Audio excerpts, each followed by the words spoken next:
여러분 안녕하십니까? 여러분 오늘은요 수험생들이 어려워하는 주제 가야사를 우리가 한번 강의를 진행해 보도록 하겠습니다. 가야사는요 실제 이제 다른 직렬, 우리 계리직 말고요 다른 직렬에서는 비교적 그렇게 많이 나오는 파트는 아닙니다. 하지만 우리가 준비한 계리직에서 실질적으로 여러 문제가 나왔을 만큼이나 가야사에 대한 그런 그 수업 자체의 그 빈도가 높기 때문에 우리가 가야사를 조금 더 심화적인 내용으로 정리할 필요가 있습니다. 그래서 우리가 오늘 흰 가야를 이 금강가야부터 대가야, 마지막에 대가야가 멸망하는 그 이야기를 한번 정리해 보도록 하겠습니다. 자, 보시면요. 오늘 가야 연맹이라고 우리가 흔히 얘기를 많이 합니다. 가야 연맹. 가야 연맹. 근데 가야 연맹이라고 하는 거면 연맹이 영어로 뭐가 되겠습니까? 이른바 뭐 얼라이언스라고 하는 표현 아닙니까? 얼라이언스라는 거는 동맹이라고 하는 거죠. 여러 가지가 하나로 뭉쳐가지고 다른 민족의 침입이 왔을 때 뭉쳐서 그걸 막아내는 것을 연맹 또는 얼라이언스라고 하는 건데 이 가야라고 하는 나라는 좀 특이합니다. 흔히 말하면 가야라고 하는 나라는 삼국 유사에 의하면요 육가야라고 얘기를 하는데요. 지금 육가야라고 보는 설은 거의 없습니다. 대부분 다 10가야 또한 10가야 또는 아니면은 12가야로 보고 있기 때문에 실제로 12가야가 맞지 않느냐. 그래서 가야금의 줄 숫자도 12개가 그런 걸 또 뒷받침할 하나의 근거가 된다고 보고 있는 거죠. 어쨌거나 가야 연맹 12가야입니다. 그래서 재밌게도 뭐냐면요. 다른 민족이 쳐들어오면요. 하나의 가야가 침략을 받았어요. 그럼 나머지 11개의 가야가 연합을 해가지고 그 쳐들어온 민족을 막아내는 것이 아니고 여러분들 하나의 민족이 침입해서 하나의 가야가 공격을 받으면요. 나머지 11개의 가야가 그 이민족과 합쳐가지고 그 가야를 때리게 됩니다. 그러니까 뭔가 좀 독특한 그런 모습을 가지고 있죠. 그래서 실적으로 교과서에는요. 가야 연맹이라는 표현보다는 여러 나라의 가야 또는 가야의 여러 나라 이런 표현을 쓰고 있는 것이 현재 교과서의 상황인 것이죠. 어쨌거나 근데 뭐 가야 연맹이라는 표현도 쓰고 있으니까 이미지로 제가 한번 써봤습니다. 정확한 표현 여러분들 자 가야의 여러 나라 좀 특이한 모습을 보이는 거죠. 연합을 한다는 게 아니라 다른 민족이 쳐들어오면은 같이 연합을 해가지고 그 가야를 때리는 독특한 모습을 보이는 것이 바로 여러분들 여러 나라의 가야가 되겠습니다. 자, 첫 번째 여러분들 이 전기가야 연맹부터 한번 보겠습니다. 자, 전기 가야 연맹. 여러분 전기가야 연맹인데요. 이미 이 세기는요 이제 2세기부터 3세기 때의 전기가야가 되겠고요. 이때 전기가야 연맹의 바로 중심이 되는 가야가 여러분들 우리 앞에 배웠던 것처럼 자 금관가야가 되겠습니다. 금관가야를 중심으로 해서 11개의 가야가 이제 연합을 하고 있는 그런 모습인 것이죠. 여러분 근데요 이 금관가야의 특징이라고 하는 것은 여러분들 자 두 가지를 기억해야 됩니다. 첫 번째가 여러분들 철 생산. 가야가 여러분들 삼한 때 변환 아니었습니까? 그러니까 철 생산이라는 거는 기본적으로 변환이 가야로 이어지면서 계속 이어지게 되겠죠. 두 번째로 기억해야 될 게 이른바 농업 생산이죠. 삼한 자체가 농업 생산이 상당히 발달해 있지 않습니까? 이 두 가지가 이른바 금관가의 특징이 되겠다. 특히 하면 철 생산은 둘이 이제 누구한테 수출을 합니까? 낭랑과 일본인 외에다가 수출하면서 많은 경제적인 이득을 또 취하고 있었던 것이 바로 금관가의 특징이 되겠죠. 이랬더니 금관가야가요. 자, 이른바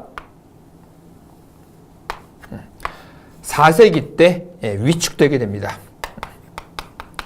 요 4세기 때 위축되는 이유는 여러분 여러 가지가 있는데요. 이유를 한번 여러분 썰어보면요. 아무래도 이제 두 가지 이유가 있겠죠. 자, 첫 번째 백제의 팽창, 두 번째 신라의 팽창. 즉 백제와 신라 사이에 껴있었던 가야 입장에서는요. 백제의 압박과 신라의 압박을 받을 수밖에 없다. 여러분 4세기다 보니까 백제의 때 왕은 누가 되겠습니까? 이른바 근초고왕. 백제의 뭘 이끌었던 왕입니까? 첫 번째 전성기를 이끌었던 왕이죠. 그러니까 근초고왕이 여러분 영토 확장을 하면서 가야가 이 금관가야가 좀 위축하게 되고요. 신라는 4세기 때는 누굽니까? 자, 뇌물마리간 아닙니까?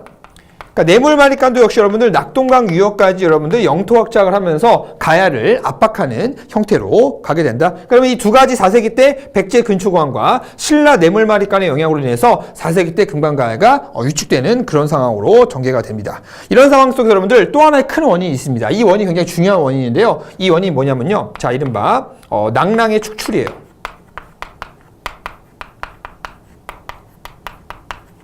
4세기 초반에 여러분들 낭랑이 축출이 됩니다. 연도는 313년인데요. 313년에 이른바 고구려에서는 강력한 영토 확장을 했던 왕이 있습니다. 그 왕이 바로 여러분 미친 듯이 영토확장 미천왕입니다. 미천왕이 낭랑과 대방을 날려버려요. 날려버리면서 낭랑이 여러분들 고구려 땅으로 편입이 된 거 아닙니까? 그러다 보니까 더 이상 금강가에는 낭랑에다가 철을 수출을 할 수가 없게 되겠죠. 없게 되다 보니까 경제적으로 타격을 받게 돼요. 그러니까 그때 금강가해가 삐끗하게 됩니다, 여러분들. 삐끗하는 과정 속에서 다른 나라가 그 금강가해를 돕는 것이 아니라 이른바 포상팔구의 난이 일어납니다. 자, 포상팔구의 난.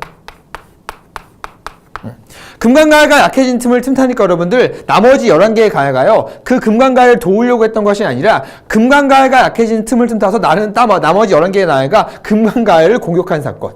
특이한 나라죠. 아까 말씀드리지 않았습니까? 가야 연맹이라 그래서 얼라이언스의 의미를 갖고 있지만 요즘에는 그렇게 보지 않는다. 하나의 가야가 약해지면은 다른 나라가 그 가야를 돕는 것이 아니라 오히려 그 가야를 여러분 공격해버리는 특이한 모습을 보여주는 바로 나라. 그 사건 대표적인 사건이 자 포상팔국의 난이 되겠다.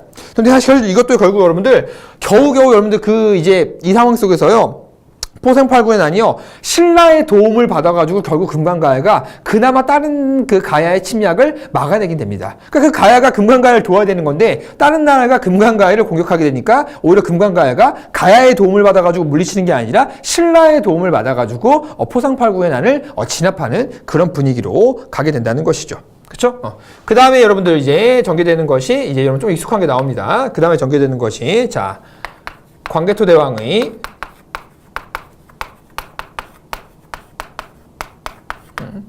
외구 격퇴가 되겠다.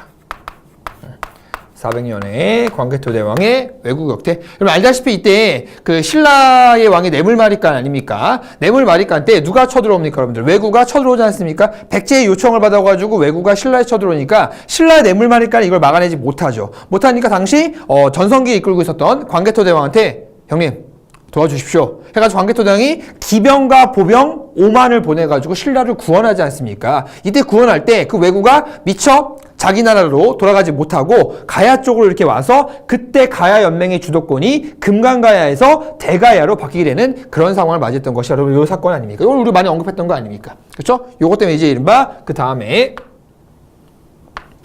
전기가야 연맹이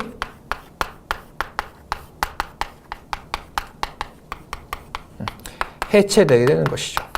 그러면서 가야의 주도권이 누구로 갑니까, 여러분들? 금강가야에서 이른바 대가야로 넘어가게 된다.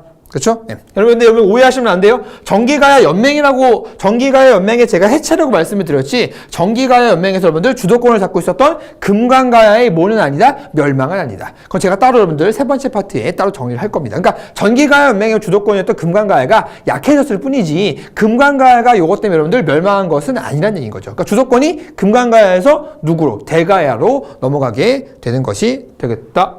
자, 그럼 이쪽에 오셔가지고 이제 우리가 전기가야 연맹을 배웠으니까요. 두 번째, 후기가야 연맹을 한번 봅시다. 후기가야 연맹. 자, 주도권을 누가 잡게 됩니까? 이른바 방금 언급한 것처럼 대가야가 주도권을 잡게 되죠. 보시면, 자, 누구 중심? 대가야 중심.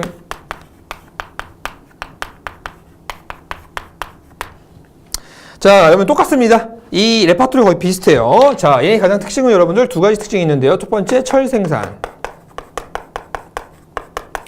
그럼 대가 역시 농업 생산이 상당히 발달했던 나라가 바로 대가야가 되겠습니다. 그렇죠?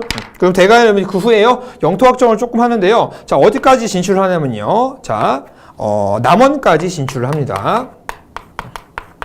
남원까지 진출하면서 영토 확장을 할 만큼이나 대가야가 초반에는 좀 잘 나갑니다. 그리고 연도 한번 안 썼네요. 자, 5세기 자, 후반이 되겠습니다. 남원까지 진출하게 되고요. 이게 이른바 6세기 초예요. 6세기 초.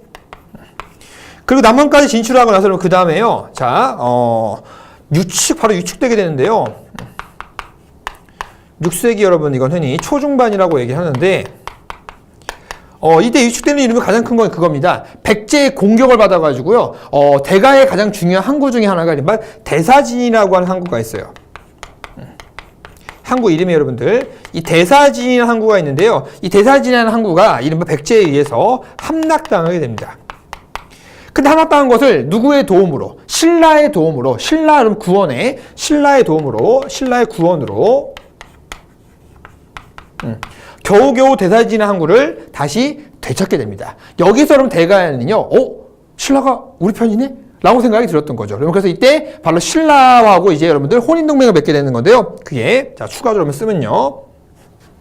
자, 이후에 신라와 결혼동맹을, 자, 체결합니다. 이 체결할 때 왕이요. 자, 대가야에 인해왕이라고 하는 왕이 있어요. 인해왕. 그리고 이제 법흥왕 시기 때 이찬 비조부의 딸과 혼인동맹을 맺고, 그러면 이때 이찬 비조부의 딸 이 시기가 어느 시기라고요? 이때 법흥왕 시기라는 거.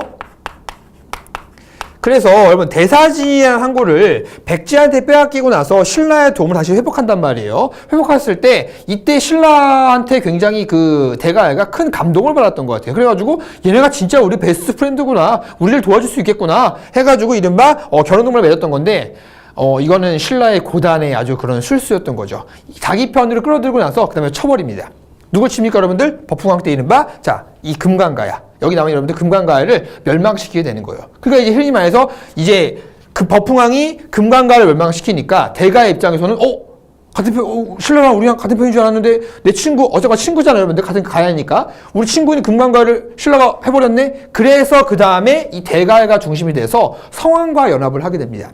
성왕과 연합을 해서 여러분들 뭘 하게 됩니까? 관산성 전투를 준비하는 과정 속에서 그 관산성 전투에서 우리 배웠다시피 성왕이 전사함으로써 그 관산성 전투에서 가야와 백제 연합군이 패배하지 않습니까? 그때 진흥왕이 본 거예요. 백제가 누구랑 연합하고 있는 거죠. 보니까 누굽니까? 대가야 아닙니까? 이 자식들 괘씸하게 감히 백제하고 연합을 해? 진흥왕 입장에서는 바로 백제와 연합했던 대가야를 그냥 둘 수가 없겠죠. 그래서 진흥왕 때는 여러분들 대가야가 멸망하게 되는 것입니다. 여러분 그래서 이렇게 이 가야라고 하는 나라가 백제한테 이렇게 양다리 걸쳤다가 이렇게 슬쩍 올라갔다가 가야한테 신라한테 이렇게 슬쩍 올라갔다가 이런 모습을 보이면서 결국 양쪽에서 왔다 갔다 이런 양다리를 하다가 결국 이제 진흥왕 때 멸망을 하게 되는 것이죠. 그 이야기를 세 번째 복속기에서 한번 봅시다. 자, 세 번째가 되겠습니다. 자, 복속기. 멸망기라고 여러분 생각하시면 되겠습니다. 멸망기. 자, 그럼 첫 번째 땡땡 금강가야. 금강가야는 이른바 방금 제가 언급한 것처럼 여러분들 532년에 법흥왕 때 멸망을 하고요. 자, 그럼 그 다음에 이 다음에 있는 것이 이른바 자 관산성 전투가 되겠죠. 이 관산성 전투에서 대가야와 이른바 그 백제 연합군이 싸웠던 것이죠. 554년. 그렇죠? 그 다음에 여러분들 자 대가야가 멸망을 하게 된다. 대가 멸망은 자 562년에 진흥왕 때가 되겠죠. 진흥왕 때 이렇게 같이 체크를 해두시면 되겠다. 다시 한번 언급하지만 관산성 전투에서는 대가야와 백제의 연합군이 있었고요. 결국 이 관산성 전투에서 신라한테 가야와 백제의 연합군이 패배하게 되면서 그 백제에 연합했던 대가야를 신라의 입장에서 그냥 둘 수가 없겠죠. 왜? 자기한테 붙은 것이 아니라 백제한테 붙은 거 아닙니까? 그래서 이때 진흥왕이 누굴 멸망시키게 됩니까? 바로 그 책임을 물어서 대가야를 멸망시키게 되는 것이죠. 이게 바로 세 번째 여러분들 이른바 가야의 멸망기라고 하는 복속기가 되겠습니다. 이렇게 체크. 그래서 전기가연맹은 다시 한번 정리해보면 여러분들 금강가야가 주도권을 이끌고 간다. 두 번째, 후기가연맹은 여러분들 5세기 후반에 대가야가 중심을 이끌고 간다. 이게 가장 큰 틀이 되지 않겠습니까? 이 상황 속에서 이렇게 전개되는 과정들을 꼭 기억해 두시면 되겠다. 자, 하나 더. 중요한 건 전기가야연맹에서 주도권을 잡았던 금강가의 무덤과 후기가야연맹에서 주도권을 잡고 있었던 대가야의 이른바 무덤들이 시험 문제에서 나온 적이 있지 않습니까? 기본적으로 이것도 파악을 하셔야겠죠. 자, 그럼 금강가야 같은 경우는요. 자, 김해, 대성동, 고분. 그렇죠? 또 하나 여러분들. 자, 부산, 북천동, 고분. 이렇게 정리해 두시고요. 대가야 같은 경우는 여러분들, 자, 고령, 지산동, 고분. 이렇게 같이 알아두시고 그래서 고분 같은 문제들 여러분들 전기가야 연맹의 주도권을 잡고 있었던 금강가야를 물어보면서 이 시기 대표적인 무덤으로서 고령 지상동 고분이 있다. 이렇게 대가야와 크로스해서 물어볼 수도 있다는 겁니다. 같이 좀 체크해 두시고요. 자, 그럼 마지막 네 번째. 자, 우리 네 번째는 여러분들 저쪽으로 이동해서 살펴보도록 하겠습니다. 자, 네 번째 같은 경우 여러분들 이제 건국설화인데요. 건국설화. 크게 어렵지 않습니다, 여러분들. 금관가야의 건국설화와 대가야의 건국설화를 좀 파악하시면 되는데요. 자, 금관가야 같은 경우 시험 문제 여러분들 건국설화에서 뭘 물어보겠습니까? 여러분 아시다시피 그거 아닙니까? 거부가 머리를 내놓아라. 내놓지 않으면 구워서 먹으리. 이른바 구지가. 그렇죠? 네. 요걸 지어주고 나서 금관가야 이야기를 물어볼 수도 있고요. 자, 대가야 같은 경우는요. 어떠한 여러분들 그 건국설화가 있냐면요. 자, 예전에요. 그 시절 때 정견모주라고 하는 사람이 있었대요. 모주라고 보니까 여자인 것 같아요. 이 정견모주가 태양을 받았는데 임신을 했대요. 임신해가지고 얼마 뒤에 여러분들 아이를 2명을 낳았는데 그 첫째 아이가 이른바 뇌질주일이고요. 뇌질주일. 둘째 아이가 뇌질청예였다고 하는 거예요. 이 뇌질주일이 이른바 이진아시왕이라고 하는 왕입니다. 이진아시왕. 그리고 여러분들 뇌질청예가 여러분들이 많이 들어본 이제는 이른바 김수로라고 하는 것이죠. 그렇죠? 여러분 그래서 이 이진아시왕이 자 대가야의 시조. 대가의 시조. 그리고 둘째인 김수로가 자 금관가야의 시조. 금관가야의 시조. 이렇게 볼 수 있다. 그리고 이 금관가에서 나오는 구지간은 말다시피 여러분들 누굴 강조하는 겁니까? 여긴 첫째로서 뇌질주인 이진아시왕을 강조하는 거지만 여러분들 금관가에서는 자 김수로를 강조하는 것이죠. 그래서 포인트가 좀 다르긴 하죠. 그래서 금관가야를 물어볼 때는 구지가라고 하는 건국설화를 얘기하고, 그리고 대가야를 물어볼 때는 정견모주라고 하는 여자가 이제 태양빛을 받아가지고 이른바 아이를 2명을 잉태했는데 첫째 아들이 대가야의 시조가 되고 둘째 아들이 이른바 금관가야의 시조가 된다. 이런 이야기를 주어질 수 있다. 그래서 건국신화도 같이 좀 알아두시면 되겠다. 여러분 그리고 이 김수로가 이 사람이에요. 또 이 사람 뇌질청예죠. 뇌질청예.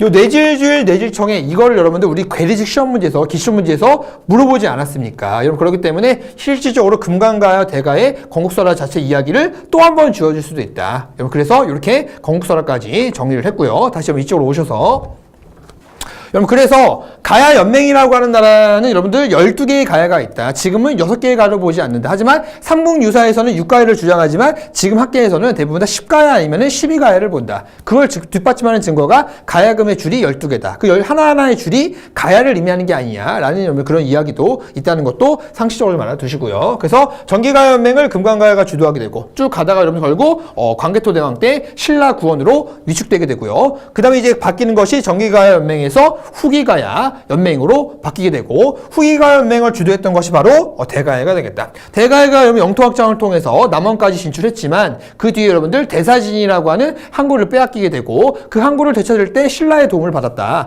신라의 도움을 받으면서 결국 법포왕식 때 이찬 비주부의 딸과 혼인동맹을 맺기도 하였으나 그때 바로 대가야의 친구였던 금관가야가 법흥왕에 의해서 멸망을 당하는 거 보면서 신라가 우리 친구가 아니었구나 라고 대가야가 그걸 깨닫게 되고 그 대가야가 누구랑 동맹을 맺으면서 백제와 동맹을 맺어서 이른바 어느 전투에서 관산정 전투에서 신라 진흥왕과 싸웠지만 결국 신라 진흥왕에 의해서 패배하게 되면서 대가야가 결국 진흥왕 시기 때 멸망을 하게 된다. 이게 제일 중요한 흐름입니다. 여러분 그래서 가야사 연맹을 우리가 심화과정으로 정리를 했어요. 굉장히 중요한 내용이 많고요. 문제가 조금 어려워지게 되면요. 이른바 다른 나라가 금관가야를 두들겨 팼던 같은 가야인데 두들겨 팼던 포상팔국의 난도 여러분 나올 수 있으니까 같이 좀 체크를 해두시면 되겠다. 여러분 그래서 우리가 오늘 수험생들이 어려워하는 주제 가야사를 이렇게 여러분 정리해봤습니다. 여러분 반드시 이 강좌를 들으시고 여러분들 꼭 복습하시는 거 하시기 바랍니다. 여러분 그래서 가야사 여기까지 정리하도록 하겠습니다.